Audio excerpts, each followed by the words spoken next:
Hi, welcome back to Statistics 1. We're up to Lecture 18, and the topic of today's lecture is repeated measures ANOVA. In the last two lectures, we've covered between groups ANOVAs. So in the first case, we looked at a one-way between groups ANOVA, and then we looked at factorial ANOVAs, but again, all between groups. Think back to the independent t-tests.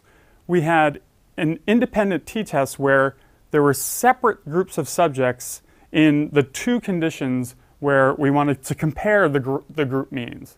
And then we had the paired samples t-test where the same subjects were measured twice. The independent t-test is analogous to between groups ANOVA, and the paired samples t-test is analogous to the topic for today, repeated measures ANOVA. So I've divided this lecture into two segments. First, I'll talk about the pros and cons of a repeated measures design, because there are a lot of benefits to doing things, to doing experiments in this fashion, but there's also a lot of issues that you have to take into consideration. And then in the second segment, we'll walk through a full example and we'll look at how to do that in R, and then again in the next lab, we'll do more examples of ANOVAs in R. So let's talk about the pros and cons. Before I do that, let me just make it clear, and this should be obvious, that there are some experimental manipulations that just have to be manipulated between groups or have to be manipulated within groups or repeatedly, right? So think of the stereotype threat example. That has to be manipulated between groups. Subjects are either randomly assigned to threat or no threat. You can't then, after you give them the threat condition, then bring them back and have them do the control condition. It wouldn't work. Or sort of more obviously, the polio vaccine example, right? You can't have children randomly assigned to the placebo and then the vaccine. It just has to be manipulated between groups. Likewise, there are some things that have to be manipulated within groups or in a repeated measures fashion, like all the pre-post designs that we've talked about. So in a lot of situations, you don't have a choice. But there are many situations where you do have a choice.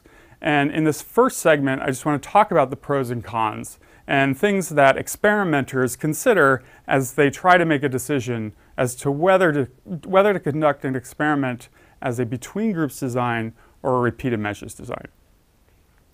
So first, the benefits, or the pros. It costs a lot less. So much fewer subjects are required.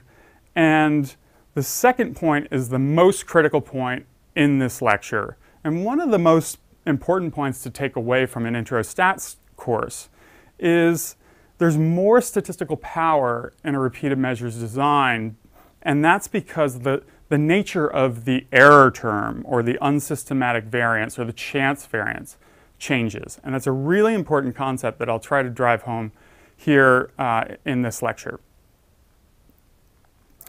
So less costs, it should be rather obvious. Let's take the working memory training example.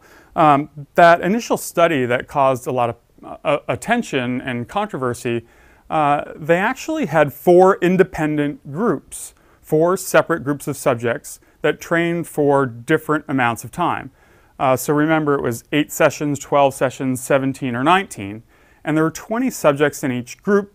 That meant they needed 80 subjects to run that experiment. That's a lot of people, considering that they came to a lab at the University of Michigan, 8 sessions, 12 sessions, 17 sessions. It's sort of common practice that people get paid to participate in these experiments. That's a lot of money. So there's a lot of costs in money and then just in terms of hours of running time.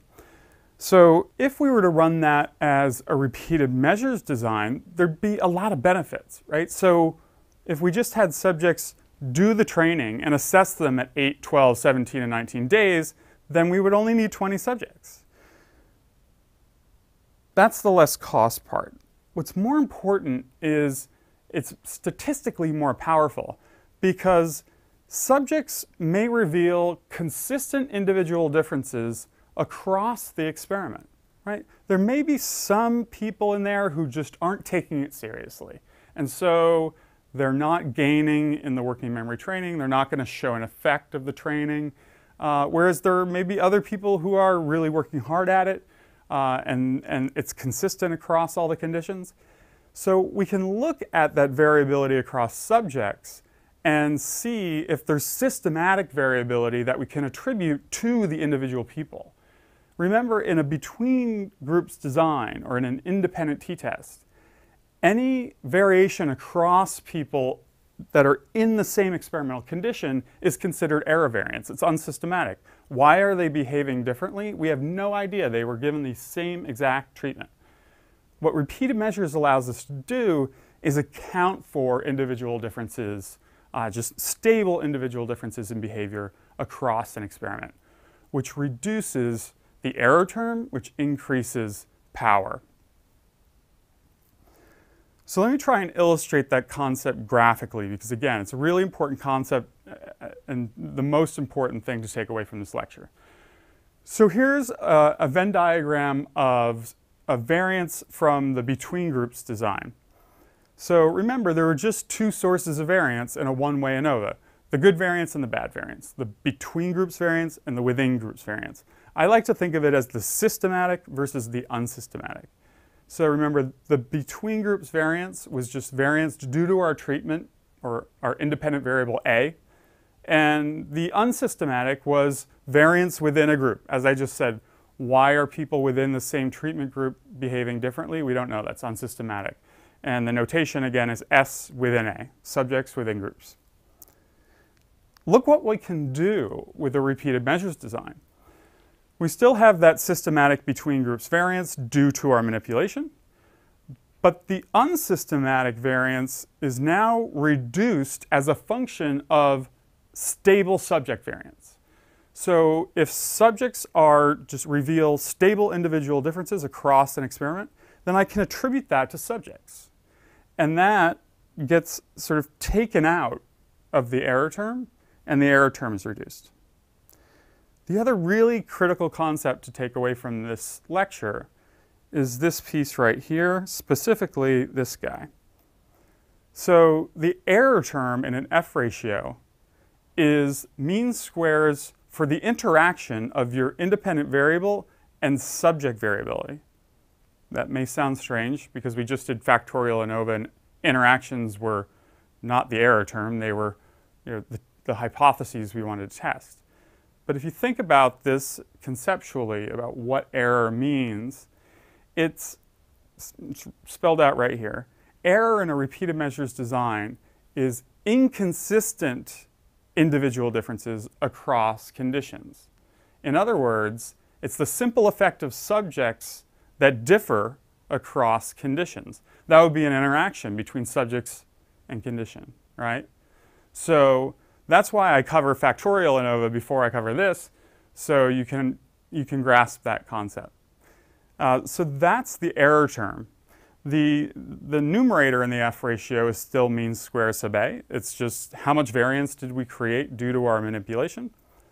But the concept and the formula for error is very different in a within subjects design or repeated measures design, and it's critical to understand that point. So here are the formulas for mean squares and F ratio. Nothing new here, so F ratio is just a ratio of mean squares. The only difference, as I mentioned, is we've got mean squares for the interaction of A by S as the error term. Mean squares is always sum of squares over degrees of freedom. So you're just going to see this pattern repeat itself in all ANOVA designs. So let's get to now the downsides of repeated measures. So if you have all subjects participate in all conditions in your experiment, then you have to start thinking about how to order those conditions. In some experiments, that's defined for you, like a pre-post design. But in others, you sort of have to decide which condition goes first and which goes second. So the common approach to solve that problem is called counterbalancing, which I'll explain in a moment. Another big problem, or potential problem, is the issue of missing data. Because you have the same subjects taking part in all conditions. What if a subject just doesn't show up one day? Then you're lacking a full profile for that subject, and that creates problems computationally in the calculation of the F ratio. And there's one more extra assumption that we'll talk about last. So first, let's talk about counterbalancing. If you've had a class in research methods, you've probably heard about this before. So let's start simple. Imagine just a really easy experimental design where there are just two conditions, A1 and A2. And we're worried about the order of them. So one approach is called blocking them. It's a block design. So you just have half of your subjects do A1 and then A2, and then the other half do A2 and then A1. And you just randomly assign your subjects to those two order conditions. And then if you want, you could do a t-test to see if order mattered. But by counterbalancing, you're washing out any order effects that might be having an impact on your main effects. Another common approach is not to block the two conditions, but just to intersperse them throughout the experiment in a randomized fashion. So you do A1, then A2, then A2, then A1. Just make it completely random. Again, do that randomly across all subjects, and you won't have any consistent order effects. So if you suppose we have 3 levels of an independent variable and a block design, then if we want to fully counterbalance, we need 6 possible orders. So we could do A1, A2, A3, A1, A3, A2, and so on. So if we wanted to fully counterbalance and take into account order effects, we would have to have 6 between groups conditions, because they're randomly assigned to one of these, right? So now that's taking away from the benefit of less cost. And it gets worse as the number of levels of A goes up and fast. So look down here at the bottom. If you have 4 levels of your independent variable, then you're going to need 24 order conditions. And if you have 5, you're going to need 120. So clearly this is not a workable solution because, as I said, you're then losing the benefit of running fewer subjects and taking on less cost. So the most common workaround for this is to implement what's called the Latin squares design. So a Latin squares design is not completely counterbalanced, but it makes sure that every condition occurs in each serial position. So let me show you what I mean by that. If A equals 3, then here's 3 ordering conditions that adhere to the Latin squares design.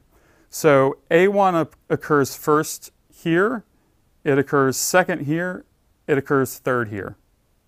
A2 occurs first here, second here, third here, and A3 first, second, third. So each condition occurs in each serial position. So it's not perfectly counterbalanced, but it's pretty good. And it's always going to, the number of conditions number of order conditions you need will always be equal to the number of levels of your IV. So it's very workable no matter how many levels you have. Now let's talk about missing data. So why is missing data an issue here and not in between groups designs? Well, in between groups designs, it was okay to have slightly different numbers of subjects in each condition or each group. So if one subject dropped out of one of the conditions, you have one less subject in one of the conditions. It's not that big a deal. Here it is a big deal because we want to look at people's change over time. And we want to look at the difference scores between 2 conditions. Think of a paired samples t-test, right? If we had a subject who had a missing value for one of the 2 conditions, then we wouldn't be able to use that subject's data because there'd be no paired sample to work with. So this is actually a very big area of research in more applied settings where you're dealing with, say, patient data or collecting data online or survey data or research where you're asking people very sensitive questions that they might not want to respond to. So I'm going to give you a very quick overview. I just want to highlight that it's an important issue in repeated measures. So the one question I get all the time from students and from graduate students, from colleagues doing research is, well, how much missing data is a problem? How much is a lot? And there's no rule of thumb, but to me, like as a reviewer of manuscripts, if I see anything less than 10% in one variable or across the whole project, it doesn't really raise a red flag to me because things happen. You know, people don't show up for the last session of a study, or the computer malfunctions while in one condition. So there's going to be some missing data. More than 10%, and then you start to wonder what happened and why is there so much missing data? To probe that and to try and figure out if the missing data is just random and due to just chance errors, or if it's lawful, there's a really simple procedure. So for any variable of interest, let's call it x, create a new variable, just xm for x missing. If x is missing, then give it a 0. And if x is not missing, give it a 1. Then use that categorical variable, 0 and 1, as the independent variable in a t-test using some other measure, some other variable in your study as the DV. Say you measured age. And you want to see, is the missing data lawful as a function of age? So for example, younger people tend to not answer the question anymore about your ethnic background. Are you Caucasian, Black, Hispanic, whatever. Older people tend to have no problem answering that question. They're used to that. Younger people often just say, I don't like this question. I don't want to reveal this information to this, whatever agency they're submitting their research to. So they tend to not answer that question. So if you did this, you might see you have more missing values in the younger segment of your sample than in the older. And that would tell you that it's a lawful or systematic pattern. If not, then it's probably just random. So what do you do? Again, I'm giving you a very quick overview of this. We could do a whole nother lecture on this, but the segment's already running long. So one thing you can do is just drop anybody who doesn't have a data point in all your conditions. That's pretty drastic, and you're going to lose a lot of subjects. If you have a lot of data, so if you're just collecting data online, go for it, do that. In the age of big data, this is becoming more viable. But if you're doing something like here at Princeton, we do a lot of fMRI experiments where we put people in an MRI and conduct our experiment. If we miss one data point, we can't just drop the whole subject because it costs $500 an hour to be in that room. So that's drastic. So the other approach is to keep the cases and then estimate that one missing point. And how would you estimate a missing point? Well, there are a lot of approaches, but the most obvious and one that you could think of based on what we've done in this course is use multiple regression. Right? You have multiple data points for each subject. They might be correlated, so you could predict it based on their other values. There are lots of other options sort of beyond the scope of an intro course to go into them. I just want to make you aware that there are options. Finally, the last part of this segment is there's one more assumption, and it's called the sphericity assumption. It's much like the homogeneity of variance assumption. That's part of it. But the second piece is homogeneity of covariance. So imagine we have three conditions, A1, A2, A3. What homogeneity of covariance says is if I looked at, say, the standardized covariance, the correlation between A1 and A2, it should be approximately equal to the correlation between A1 and A3 and the correlation between A2 and A3. That's homogeneity of covariance. There's a simple way to test that, just like with homogeneity of variance. There's Levene's test. Here, there's Mauchly's test. We'll show you how to do that in lab. And if it's significant, there's a quick fix. Again, the worry is that you're inflating the probability of type 1 error if you violate this. So there are adjustments to p-values. The two most popular are Greenhouse Geyser and Wynne-Felt. It's up to you what you want to choose. I always choose Wynne-Felt because Wynne was a professor, a statistics professor where I went to grad school. So I use Wynne-Felt, but they usually give very similar results. So just to wrap up the segment, the pros of repeated measures design: less cost, that's great, but critically, this is the most important point, is it gives you more statistical power because you will most likely reduce your error term because you can pull out systematic individual differences across subjects. The downsides: you have to worry about order effects, practice effects, fatigue. You have to come up with some sort of counterbalancing scheme, maybe a Latin squares design. You have to worry about missing data. And then you also have to test for the sphericity assumption and make adjustments if you violate that assumption.